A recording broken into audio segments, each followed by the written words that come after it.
so for Fashion Week, like, you know, everybody has a show that they put on, but you have a bigger purpose, a bigger meaning behind your show. Can you tell us what is the purpose and meaning behind your fashion shows when you're doing them at New York Fashion Week?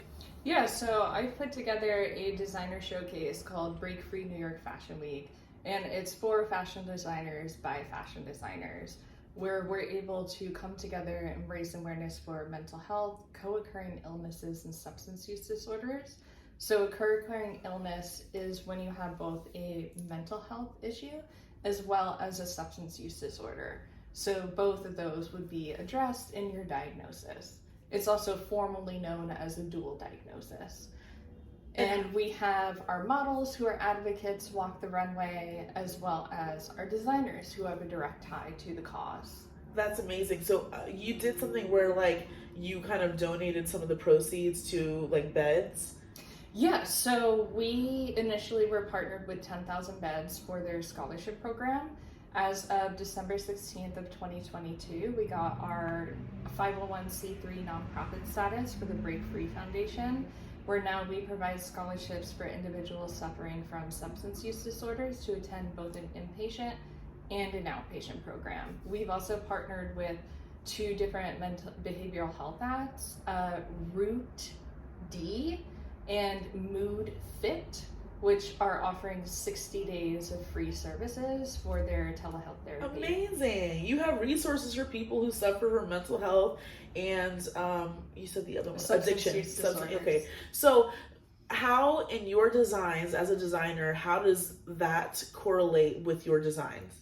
Yeah, so for my brand Lady Cat, each season I like to tell a different mental health story of somebody that I know through the collection. So for this past season, it was called Marry Me Betty, named after my grandmother, who she suffered from what used to be categorized as manic depression, but is now known as bipolar disorder type 1. She had wanted to be a bridal designer, so I brought to life some of the sketches that she had made and things that she had made for Barbie dolls that she gave me. And the finale piece recreated my mother's earliest memory of my grandma being taken out of the house by 2 men in white coats for electric shock therapy. So she was in a fantasy straitjacket. She removed the straitjacket to reveal a mint green wedding gown, the green for Mental Health Awareness Month, to show her triumph over her mental health and her really taking control and continuing to get help despite the trauma. It also had a larger message about generational trauma, because after witnessing that, my mother has not sought help for her own mental health. And I wanted to make it a commentary about Mayor Adams's directive to take the unhoused individuals who appear to be mentally ill, and then they go to an ER for 72 hours and nothing really happens. It's not a solution. They're just not visible, and they're being traumatized because now the people who do want to get help, they're probably not going to want to after you force them into a situation that they do not feel that they need to be in. So we advocated for the passage of Daniel's Law, which recategorizes mental health from a public safety issue to a public health issue, and would dispatch a behavioral health mobile crisis team. Wow. So you put like a lot of thought in your fashion shows. Yeah. It's not just cute clothes. Like, you have meaning behind it. I remember the last show that I was in, I think it was sometime last year when I was in the gold dress. And everybody was in like a different thing. What was that show about? Why was I in a gold dress, and what other colors and things was represented of other things? Yeah, so that was called Therapy Revisited, where I revisited my first collection, Therapy, which told the mental health story of my younger brother. And it was kind of my reaction to that period of time. The gold represented having the knowledge and the understanding of how to help my brother. We had the black, which represented his final suicide attempt, which thankfully he was not successful. And he's doing well today. He's studying for a master's degree. Amazing. And then it went into the black and white, which represented anxiety, both on his end and my end, of the uncertainty of not knowing what to do. the gold was the enlightenment, and the finale piece showed the transformation of the return to the darkness and the depressive state, and then the triumph of having all of the tools and knowing how to move forward. So that's why you were using different colors to represent those things. Yeah. I mean, you're like an artist, because like when artists like put it on a show in a gallery, it's a collection of art and they're telling a story, and each piece of art you can tell kind of go together, but it's like a little different to tell like the whole story. And so you're doing that with your clothing. Yeah. Amazing. That's brilliant. That's so brilliant. So, tell me about, because you also, not only are you a fashion designer, you also worked in PR and marketing. So can you tell me how you got into that, and tell me, well, listen, there's a guy that she used to work for. His name is Chad, and every time I see Alex, she tells me insane stories about Chad.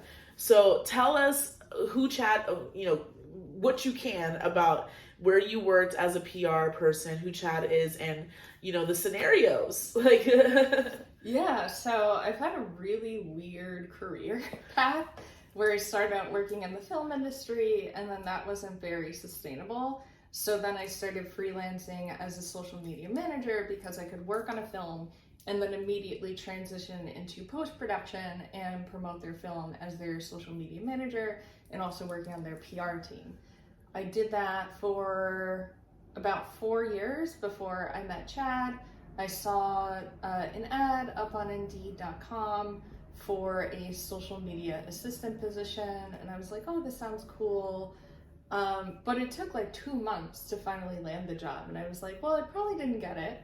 So then I started working at the UPS store as their head graphic designer. And then a week into working there, they were like, oh yeah, you got the job. And I was like, oh no, what do I do with this one? So I was able to transition out of it, and I started my very strange descent into the entertainment industry, where Chad is basically a grade A scammer. He's really good at gaslighting people, honestly. Like, he can really, like a chameleon, he can become anything that you want him to be. He can become the embodiment of your dreams. And he so desperately wanted me to get you to sign on as a client. And I was like, listen, she doesn't have $2,000 to $3,000 a month to give you. Right. And he was like, but like, she'd be getting such a good deal. I wouldn't charge her the 5 to 10 that we charge everyone else. He would basically start at $10,000 and then just like go down. So this person for PR, so if you were an artist, a singer, a model, whoever, and you wanted to get those good deals with brands, like, get front row at a fashion show, go to Milan for Fashion Week, or work with different big companies, he would tell you, like, hey, give me $10,000 a month and I can get you in the door and to work with these brands. But he couldn't even get anyone into any of the legit fashion shows. Because he's a scammer. He would find them on Eventbrite.com. Eventbrite? And then he would message the designer and see if they would let him in. And if it was like too close to Fashion Week, he would just buy the tickets. Really? Yeah. So, and like, he didn't know, and like, there's a separate portal where journalists can go to gain access to shows for free. Wow. And I'm like, he doesn't know about that? Like, how do I know about this? Well, we all know you'd be a better PR person because you do your research. You're not just like scamming. Well, I mean, that's how I learned about like all the different indie fashion shows happening, because they were all on Eventbrite. And then I learned that, like, everybody posts their stuff on Fashion Week online. And I was like, like, this makes sense. And I got to see a lot of shows done poorly and improve on that model. Yeah. So, I mean, in a sense, I do have Chad to thank for that, because I was able to see so many different failed campaigns, failed communication tactics with clients, in failed events that I knew exactly what not to do. Right, you learn from that. If it's meant to be, then it'll be a love song.